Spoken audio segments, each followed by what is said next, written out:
En tout cas, merci beaucoup pour ces ébauches de solutions. Je rappelle le thème.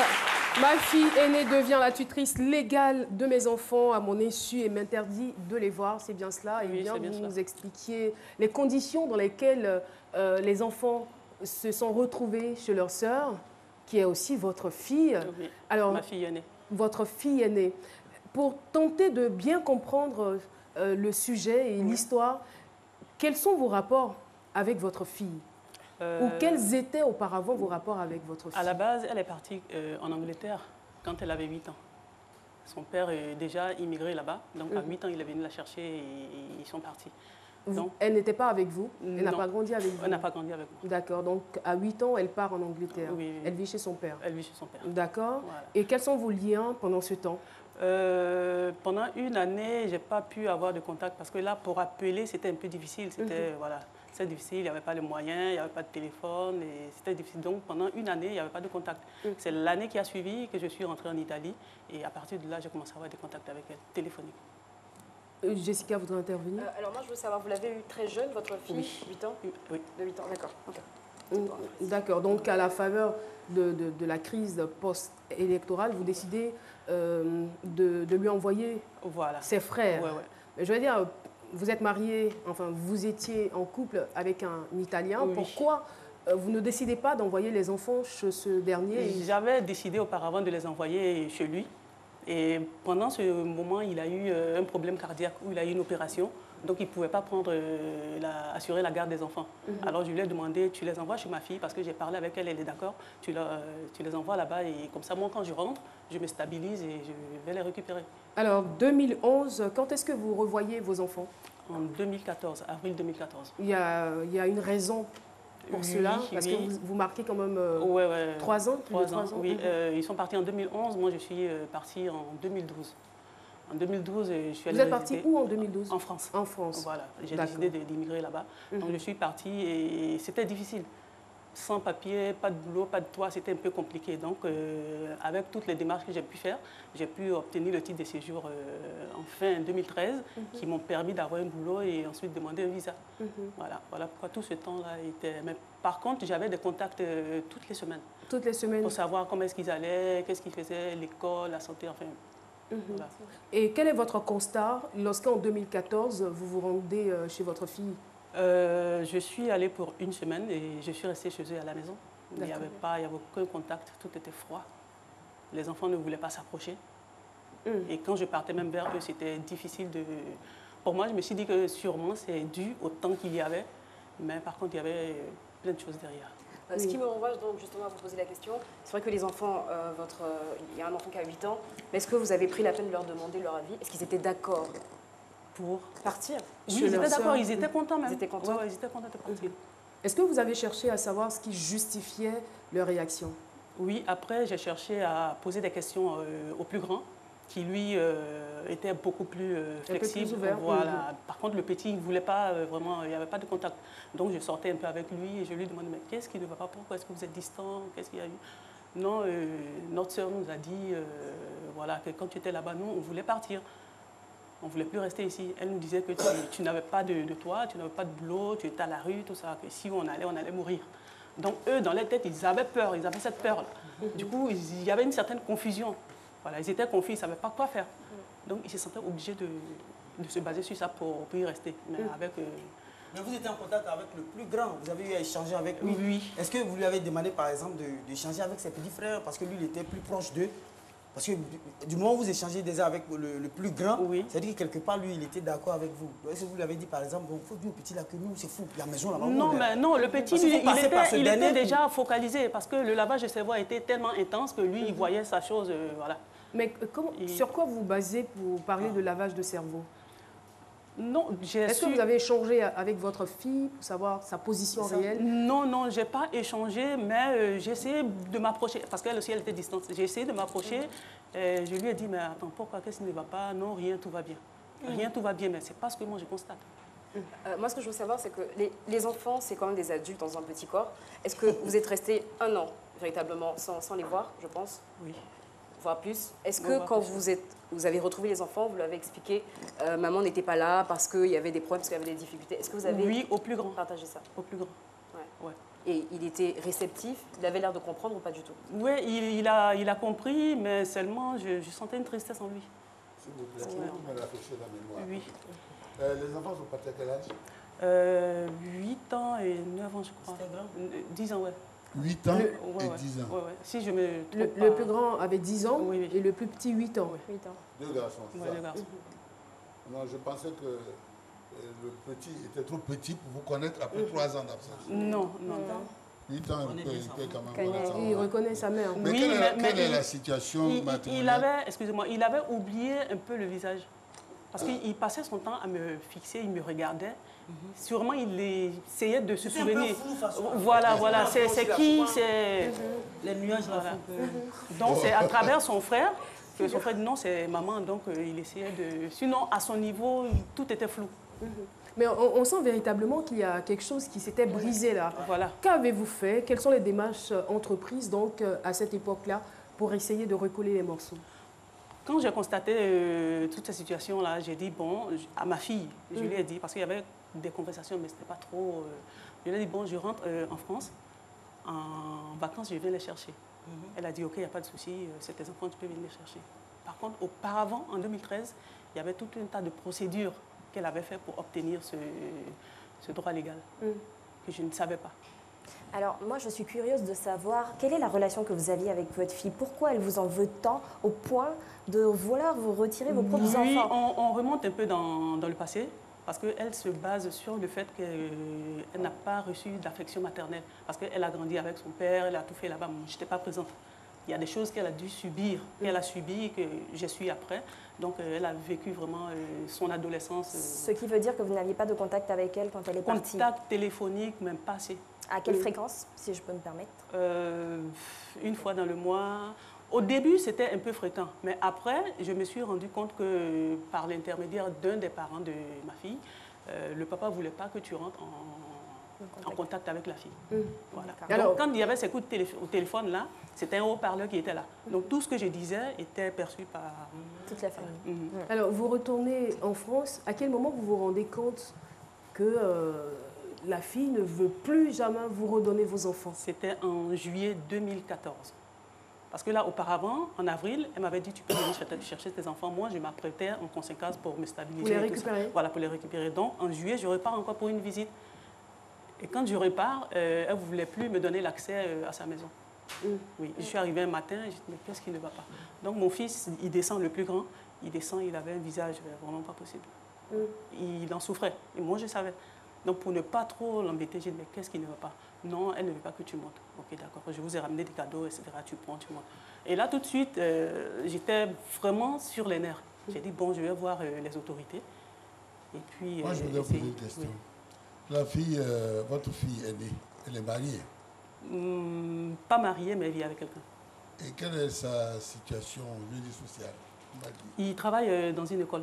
Elle-même? Non, lui. Lui travaille dans elle, je ne connais pas sa situation sociale. Je ne sais pas si elle... C'est un Ivoirien, son mari? Non, jamaïcain. Quand vous dites que vous ne connaissez pas, vous ne savez pas si elle a un travail ou non? Jusqu'aujourd'hui, une fois, j'ai posé la question à le plus aîné et j'ai dit, mais est-ce qu'elle travaille? Il a dit, non, elle ne travaille pas. Est-ce que ce n'est pas justement pour cette raison qu'elle veut garder les enfants? Vous touchez des allocations? C'est difficile de répondre parce que là, c'est ce que moi je vois. Mais elle, dans sa tête, qu'est-ce qu'elle voit? Qu'est-ce qu'elle est en train de faire? D'accord. Eh bien, très chers téléspectateurs, ce n'est pas encore terminé. Vous aurez la suite de l'histoire dans quelques petits instants, mais avant, la pub. Et oui, nous sommes donc de retour sur le plateau de ce midi. Juste avant la pub, nous échangeons avec Dame Françoise Esson.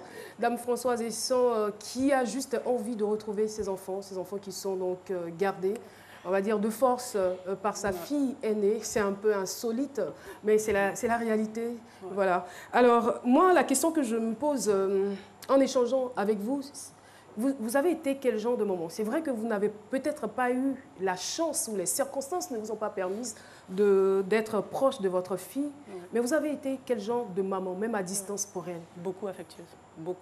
Beaucoup affectueuse? Mais à cause de cette distance-là aussi, à cause de ma situation, ça ne m'a pas permis de faire un rapprochement, afin de la prendre, puisque le papa même ne voulait pas que j'aie des contacts. Ça, j'ai su avant et après. Voilà, donc ça a tout bouleversé. Sinon, j'étais une maman très affective. D'accord. Alors, on va donc revenir à l'histoire.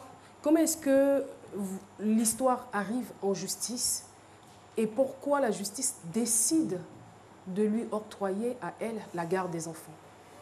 Alors, quand elle allait voir les autorités, ça j'ai lu dans tout le dossier, elle allait les voir pour dire la maman, on ne sait pas où elle est, elle a disparu, c'est quelqu'un de pas normal, pas bien dans la tête, elle est folle, etc. Plein de choses. Donc, eux, de leur côté, ils ont essayé de me chercher en France. Voilà, ils ont essayé de me chercher, ils ne m'ont pas trouvé parce que le nom sur lequel on me cherchait, ce n'était pas mon vrai nom. Il y avait des lettres qui n'étaient pas donc, ce n'était pas conforme. Voilà, ce n'était pas conforme. Donc, ils ne cherchaient pas la bonne personne, au fait. Alors, elle obtient donc la garde des enfants, pour être claire. Hein. Elle obtient la garde des enfants sur la base du mensonge. Elle dit que vous étiez folle, elle vous a traité de folle. J'ai disparu. Que vous étiez portée aussi disparue. Voilà. Alors, si vous avez disparu, comme elle a su, enfin, ou bien elle a su que vous étiez folle, la folle a disparu. Voilà. D'accord. C'est ce que j'ai lu dans... J'essaie de comprendre. Alors, vous ne vous laissez pas faire, hein? Non, je ne me laisse pas faire. Et en juillet 2014, où ça a éclaté, quand je suis allée pour la deuxième visite, voilà, je suis allée voir les services sociaux, expliquer la situation et tout ça. Ils m'ont dit, revenez le mois prochain pour qu'on puisse en reparler. Et pendant ce temps, je réussissais quand même à voir le plus grand. Je sortais avec lui, il m'expliquait un peu tout ça. Donc le dernier jour, normalement mon séjour était prévu pour 3 jours. Le dernier jour où je devais rentrer en France, je suis allée voir mon fils pour leur dire au revoir, mes enfants. J'arrive là-bas, le plus grand, il est au balcon avec ses affaires. Qu'est-ce qui se passe? Non, on m'a dit de partir. Parce que comme tu as dit que tu venais nous chercher en vacances, on m'a dit de partir. J'ai dit, mais est-ce qu'on vous a remis vos passeports? Non. J'ai dit, mais si on vous demande de partir, on doit aussi vous donner votre passeport. OK. Or, auparavant, tu es déjà titresse légale. Tu n'as pas le droit de laisser l'enfant partir. S'il y a ce souci-là, tu appelles la police, ou les services sociaux, en fait. Voilà. J'ai dit, bon, on remonte, on va les voir. On allait les voir. Son compagnon qui était devant la porte m'a dit, on ne peut pas vous donner les passeports, il faut aller voir les services sociaux. J'ai dit, non, pourquoi? Qu'est-ce qui se passe? Non, il faut aller les voir, qu'on a parlé avec eux. Parce qu'ils avaient déjà obtenu ce papier-là. Donc, OK, je prends mon fils, je descends avec lui. Toutes ces conversations, on a mis au moins 30 minutes. Je descends avec lui, on prend le bus. Dès que le bus il décolle, elle appelle la police pour dire il y a la mère qui est venue kidnapper mon petit frère. Et elle est partie, on ne sait pas où elle est, je n'ai pas de contact téléphonique. Donc la police qui se lève, qui met un missing partout dans le pays, on cherche l'enfant, on cherche la mère. Puisque moi, ils ne me connaissent pas. Ils n'ont pas ma photo, ils n'ont rien du tout, ils ont seulement la photo de l'enfant, missing partout. Je passe la nuit avec l'enfant. Le lendemain, je vais faire un peu des démarches à l'ambassade d'Italie parce qu'ils sont italiens. Ah, voilà, j'ai ce problème-là. Non, on ne peut rien faire. Il faut aller voir le consul. J'ai dit, bon, au lieu d'aller voir le consul, je vais directement voir ces services sociaux. Là. Je vais les voir, j'explique. Or, le missing qui a été passé la veille, eux, ils avaient ça déjà. On m'a dit, tu patientes, on va appeler. Comme tu veux parler aux services sociaux, on va les appeler. Donc, c'est comme ça la police a débarqué à la place des services sociaux. Ils m'ont menotté, ils m'ont fait un papier comme quoi, madame, on vous arrête pour kidnapping. Mais je ne suis pas à la frontière. Kidnapping de vos propres enfants? Voilà, je ne suis pas à la frontière, je suis chez vous, dans votre établissement, pour parler à une assistance sociale. Cette histoire de kidnapping, ça sort où? Non, on fait nos boulots. Donc, ils ont pris l'enfant, ils sont partis, c'est comme ça, on m'a menotté. Je suis descendue. Quand on est sorti, il y avait du monde. Il y a la police qui avait les calaches, enfin, comme dans un film. Pour moi, ils étaient en train de regarder quelque chose qui se passait. Je n'avais pas l'idée. C'était votre rapport à vous, tout était barricadé. Voilà, on a attrapé un criminel. Ils m'ont mis dans le véhicule et comme ça, j'ai été emmenée au poste de police. Elle a vraiment dû offrir à la justice un dossier en béton. Alors, ce que je voudrais savoir, ce doit être vraiment douloureux pour une maman. Comment est-ce que vous avez vécu ces années-là? 2014, depuis 2014 que ça dure jusqu'en 2018. Très difficile, parce que quand ils m'ont arrêté, et je suis allée au poste de police, ils m'ont posé un tas de questions, pourquoi, comment, j'ai expliqué, ils ont fouillé mon sac pensant qu'ils allaient trouver quelque chose, etc. Or, auparavant, j'avais pris un billet d'avion, je devais venir faire un tour en Côte d'Ivoire et repartir. Mais en passant par l'Algérie, une correspondance, ils sont tombés sur ce billet d'avion-là. Oh, voilà, ça tombe bien, elle devait kidnapper les enfants, aller passer en Algérie et revenir en Côte d'Ivoire. Donc, pour eux, ils se sont basés aussi sur ça. J'ai dit non, c'est un billet même qu'à la dernière minute, j'ai annulé. Donc, il n'y a plus de voyage. Ils n'avaient rien à foutre. Alors, après, voilà. Alors moi, j'imagine que quand vous vous retrouvez dans cette situation, c'est vrai qu'il y a de la colère, il y a de la tristesse, du ressentiment, mais vous n'êtes pas resté les bras croisés, vous avez quand même mené des actions pour essayer de récupérer vos enfants. Oui. Là, toujours à la police, ils m'ont dit encore même que j'avais des faux papiers, des titres de séjour français. J'ai dit non, mais appelez la préfecture de police. Non, on n'a rien à foutre. Donc là, on me donne un avocat qui s'occupe de toute la situation, qui appelle la préfecture, etc. Et puis, on va maintenant en justice. Là, ils ne parlent plus de cette affaire de kidnapping. Là, on parle maintenant de papiers, de faux papiers. J'ai dit, on est où là? Vous m'arrêtez pour kidnapping, mais là, on est sur des faux papiers. Donc, mon avocat qui a envoyé les preuves et la police qui me dit que j'ai des faux papiers ne vient pas avec ces preuves. Alors, le juge dit, mais attends, vous n'avez pas de preuves, pourquoi est-ce que vous sont restés bouche bée? Non, elle reste sur le territoire, on va lui mettre le bracelet au pied. Non, il n'y a pas de bracelet au pied. Vous avez toutes ses affaires, son passeport, il n'y a pas de bracelet au pied. Donc, le juge a dit, bon, madame, vous restez sur le territoire 1 mois, le temps que les enquêtes soient menées. C'est comme ça. Après 4 jours de garde à vue, je suis sortie. Mais je suis restée sur le territoire pendant 1 mois. Voilà. Et après, c'est comme ça. Vous avez quand même un avocat? Oui, un avocat seulement qui s'est occupé de cette affaire des faux papiers. Voilà. Pas mais un avocat. Il ne peut pas aller plus loin? Non. Sur Londres, vous n'avez pas la possibilité d'avoir un avocat? Non. D'accord. Donc, on va maintenant dans une autre juridiction où on parle maintenant de cette affaire d'enfants. Le juge qui me dit, madame, on ne sait pas si vous avez droit à un avocat, mais tâchez d'avoir un avocat pour la prochaine audience. J'ai dit, mais je ne peux pas avoir un avocat. Vous n'en avez pas les moyens? Voilà. Donc, eux, de leur côté, ils ne m'ont pas donné un avocat, même un avocat d'office. Je n'ai pas été assistée, ils m'ont laissé, voilà, démerde-toi. Je ne parle pas anglais, je ne suis pas là-bas, je ne sais pas comment le système fonctionne. Ça m'est tombé sur la tête. Je suis bouleversée, tout est... Donc, il faut s'y mettre, il faut commencer à parler anglais. Donc, le juge a posé... Moi, j'ai commencé là. Le juge a posé la question à ma fille de savoir, est-ce que quand tu faisais les papiers pour être issue légale, est-ce que ta mère était au courant? Elle a dit non. Donc, le juge, il n'a plus avancé. Il a dit, bon, madame, allez-y en France, venez avec tout ce qui est documents de travail, vos documents qui dit que vous avez un toit, tout ça, et puis revenez pour qu'on en reparle. Donc, c'est quand je suis ressortie qu'ils m'ont bloqué la frontière. Alors, moi, je veux frontière bloquée, malheureusement, on n'a pas le temps de poursuivre.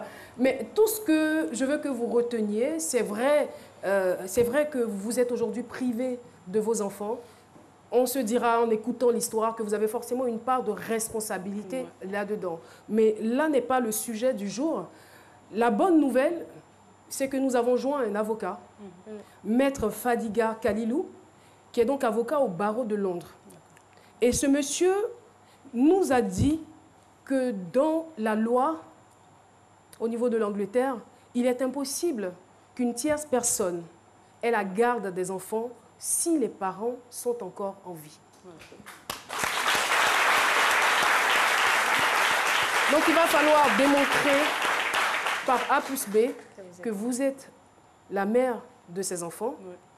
Et mieux, j'ai envie de dire, Maître Fadiga a décidé de vous octroyer ce qu'on appelle chez eux legal aid. C'est-à-dire que vous aurez une aide juridique qui vous permettra d'avoir gratuitement un avocat. C'est-à-dire que vous n'aurez pas d'argent à débourser. Ils vont poursuivre le dossier. Une solution sera à coup sûr trouvée.